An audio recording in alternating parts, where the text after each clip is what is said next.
नमस्कार मंडळी, दख्खनचा राजा आपला ज्योतिबा त्याच्या पालखी सोहळ्याला यंदा भक्ताची अक्षरशः गर्दी उसळली होती बघा. कोल्हापूरच्या डोंगरावर सगळ्यांना जाता येत नाही म्हणून धारावीच्या नारायण माऊली इथल्या ज्योतिबा मंदिरातून दरवर्षी हा पालखी सोहळा काढला जातो आणि यंदाही लोकांनी मनापासून सहभाग घेतला होता. ज्योतिबाच्या नावानं चांग भलं असा जयघोष सुरू होता. गुलाल उधळला जात होता, खोबऱ्याची बरसात चालू होती आणि सगळं वातावरण अगदी भक्तिमय झालं होतं बघा. कल्याण, डोंबिवली, बोरवली, विरार, लालबाग, परळ सगळीकडून भाविक आले होते. एकदम जत्रेसारखं वातावरण झालं होतं बघा. आणि पोलीस पण एकदम सतर्क होते बरं का. वरिष्ठ पोलीस निरीक्षक राजू बिटकर यांच्या मार्गदर्शनाखाली कडक बंदोबस्त ठेवण्यात आला होता. त्यामुळे सगळा कार्यक्रम शांततेत पार पडला. तसंच अनेक मान्यवरांची उपस्थिती आणि विविध मंडळांनी भाविकांसाठी पाणी, अल्पाहार, प्रसादाची व्यवस्था केली होती.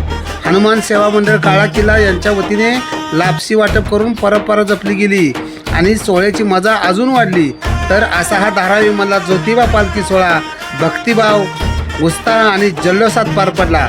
धगधगती मुंबई तुमच्यापर्यंत खरी बातमी पोहोचवत राहणार बरं का.